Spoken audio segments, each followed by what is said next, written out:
What's going on YouTube? This Bully the Kid here. Um, Purpose for this video is to go over some of the things you should think about if you are to begin playing bass. First thing I'm going to start with is if you watch YouTube a lot like I do, you know that there are basses from one string all the way up to like 24 strings. Big Godzilla monstrous 24 string bass. But when you first starting out, the normal things that are offered are 4 string, 5 string, 6 string, and sometimes 7 string. But when you're first starting out, I would recommend that you start with a 4 string bass. With that being said, there's there's 3 different flavors of basses uh, in the 4 string. You either get a P bass, which looks like this, has split coil pickups here, all in one center position.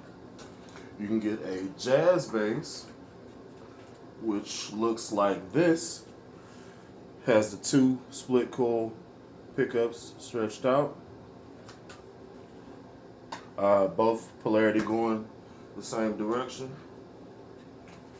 Or you can get a humbucker bass, which is the humbucker basses are.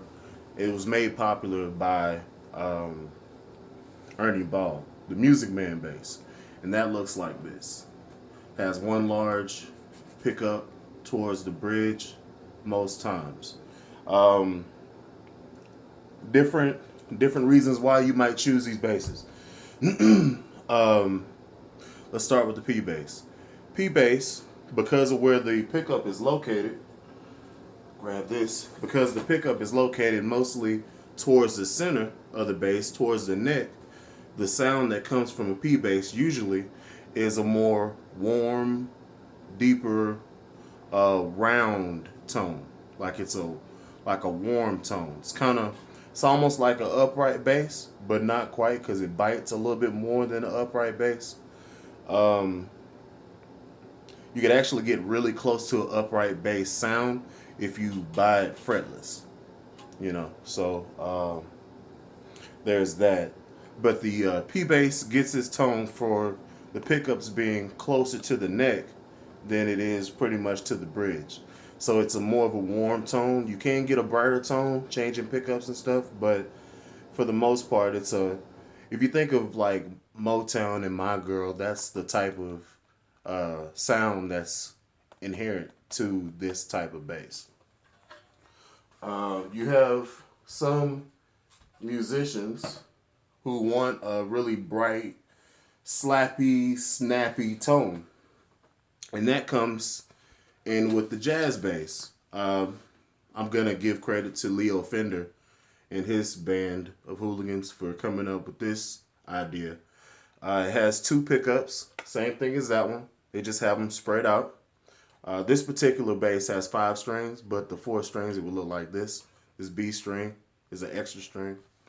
It gets its bright tone because it has a pickup closer to the bridge, and this is a bridge. So there's a pickup closer to the bridge, usually in a standard jazz bass. Volume controls the neck pickup, closer to the neck, and then this volume controls the bridge pickup, closer to the bridge, and then an overall tone. But the jazz bass gets its bright tone from this bridge pickup here because it's so close to the neck. I'm gonna assume it's because of the tightness of the strings. The closer you get to the bridge, it's more stiff. That's what I'm gonna assume. Now, pluses and minuses of this bass. For the P bass, I'm gonna say one of the minuses is if you are trying to do, like, if you want a really bright Marcus Miller type tone, you're gonna have a hard time trying to get that tone from a P bass. It can happen preamps and pickups and stuff, but it's not quite gonna be there. Marcus Miller plays the jazz bass, so there's that. Also, it has two pickups that are um, off polarity, so they cancel each other out. So when you turn the volume all the way up on a P bass, you don't get a hum, a 60 cycle hum, for what I understand, on that bass. So with the jazz bass, if you just turn up the neck pickup, you're gonna get a 60 cycle hum. That's just kind of one of the things that you get. There are ways around that. You can get a hum canceling pickups and stuff, but for the most part, on a standard bass, something you go to Guitar Center and pick up, it's gonna. You turn up the front pickup, it's gonna hum.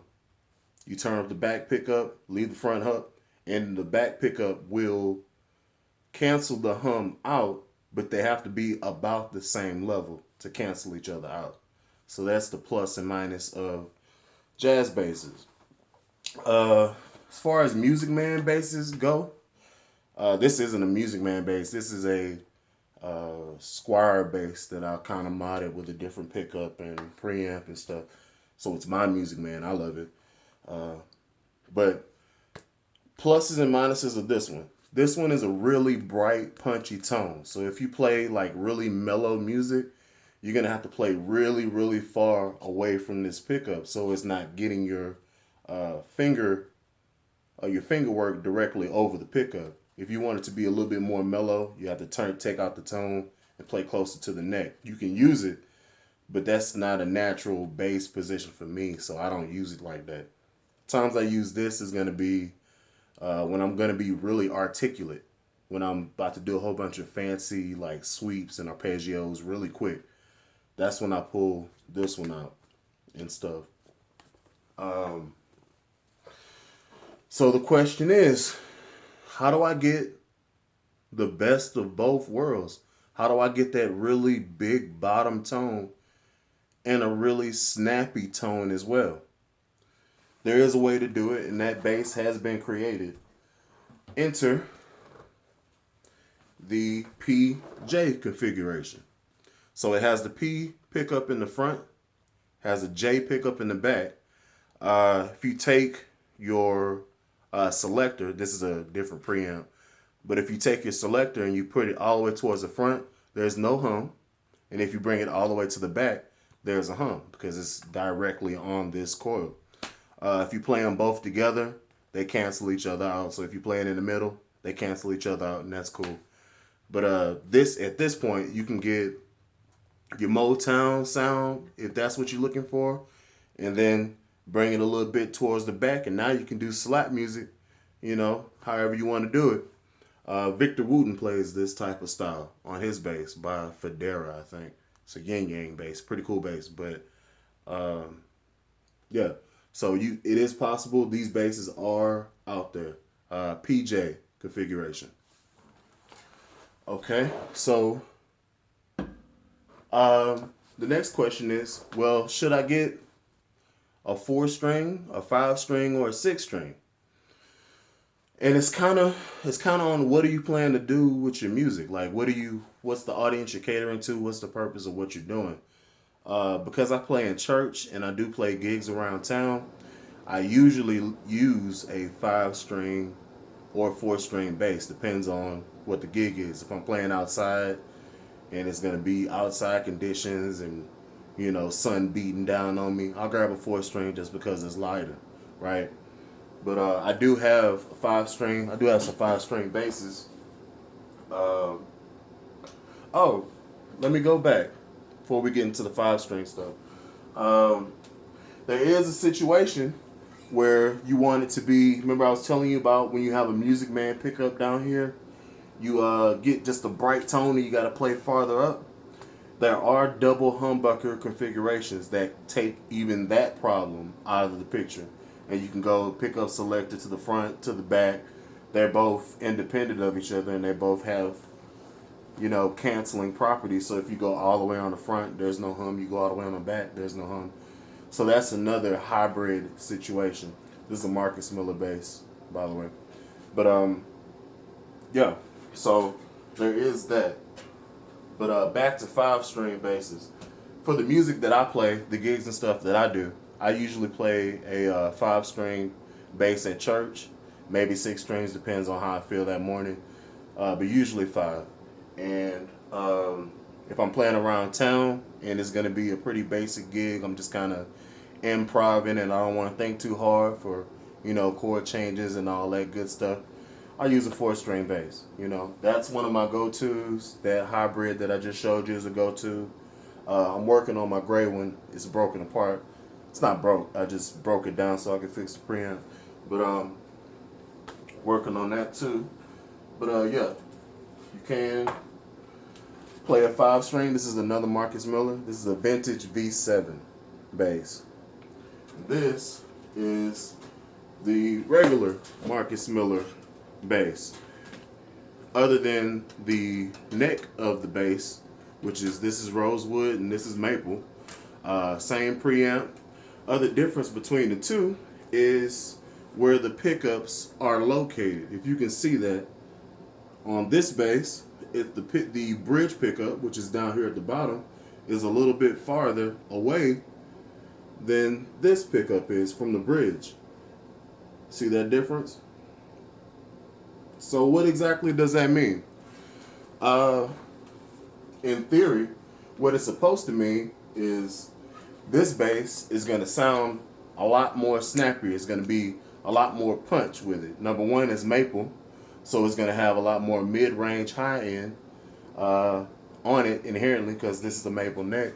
And the pickup is located closer to the bridge, which gives it a more snappy tone just because of its location in proximity to, the bass itself. That's the idea. Coming up in the video, I will be doing a sound tone comparison between the two basses or whatever. May even throw in my 4-string just for good measure, but I'll be doing a comparison and stuff if you care to see that. But that's the 5-string life. As far as the 6 strings go, 6 strings will be more for your improv, kind of like for if you're gonna be doing like solos or something. If you have the tendency to just like travel while you're playing, be really, really busy, a 6-string bass, 7-string bass might be for you. That might be what you do. If you do solo music by yourself, you have the ability to hold the bass line. You also tap higher strings while you're playing. You could also do chords and solos down in the higher end because you have an extra string. So with that being said, pull out one of my 6 strings. 6 strings with 2 humbucker pickups. The strings basically break down like this. These are your 4 normal strings. E, A, D, G.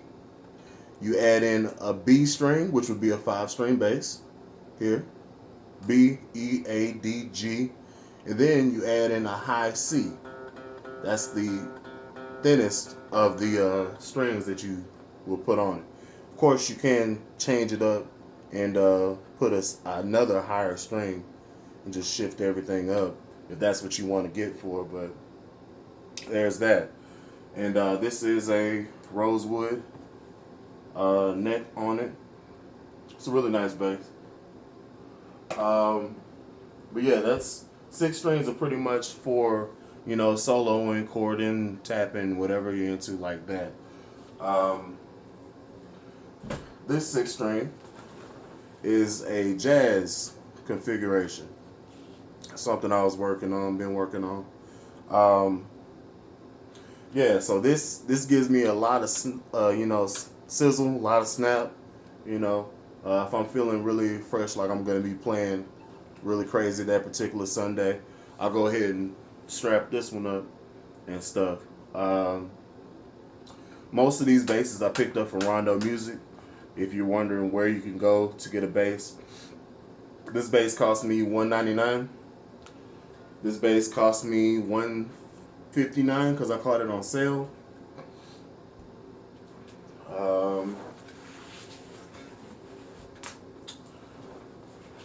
This is a Sire bass. I paid $199 for that one back in the day. This 4-string I paid $125 for at Rondo Music. This bass I paid $135 for at Rondo. So yeah, man. And it's the brand of those basses are SX basses. I stand by them. Really good basses. All you got to do is set them up. Little TLC when you first get them. Phenomenal, man. Save some money. Get a good bass. That's that. What else is there to talk about?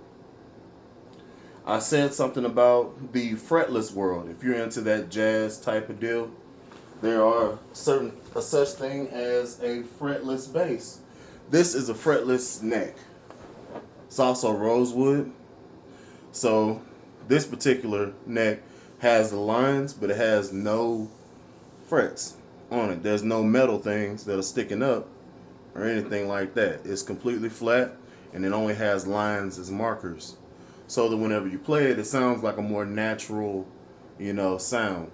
Normal people hear there's no like metallic clicks or anything like that in your voice. So when I'm talking, you could actually intonate for where I am literally on the bass. So that's if you're into that type of thing, there is that as well. I'm trying to think. So I talked about 4-string, 5-string, or 6-string basses, what they're used for, the different styles of basses. So basically, to answer the question, I'm gonna start out. What bass should I get? It's really completely up to you. There's no rule saying that you can't play a P bass with metal. There's no rule that says you can't play a jazz bass with polka. There's really no rule. If you like the bass and how it feels, you could choose whatever you like. That brings me to another point. Okay, the difference between a P bass neck and a jazz bass neck is strictly on the thickness of the neck itself. A jazz bass neck, if you like to play fast or if you have smaller hands, a jazz bass neck may be for you. It's thinner inherently. A P bass neck is more rounded. It's more of a kind of like a club, like a baseball bat type deal. Okay, so this is a I'm gonna say this is a jazz bass neck. No, this is a jazz bass neck right here, and this is a P bass neck. Yeah, let's go with that one. Okay, so side by side. Hopefully you can see it. You got the jazz bass neck right here, and then you have a P bass neck. Really doesn't see much. You don't see much difference, but when you playing it, turn it flat. When you're playing it, it makes the world of difference. See how this one is a little bit thinner than this one is? Some people can't stand, I know people that can't stand a P bass neck. All they want to play is jazz bass necks. And you can mix and match a jazz bass neck with a P bass guitar. You can do whatever you want to as long as the specs fit. There's no rule saying you can't. And that's what I love about playing music. There's no rule that says you can't do it. Only haters that say that you can't do it. So, yeah, I think I've covered the full spectrum. Sorry that it took so long. Sorry my video is so long. But if you do enjoy this type of content, let me know. Do like and subscribe. So till next time, till I make the next video, this is Bully the Kid. Y'all be easy, man. Peace.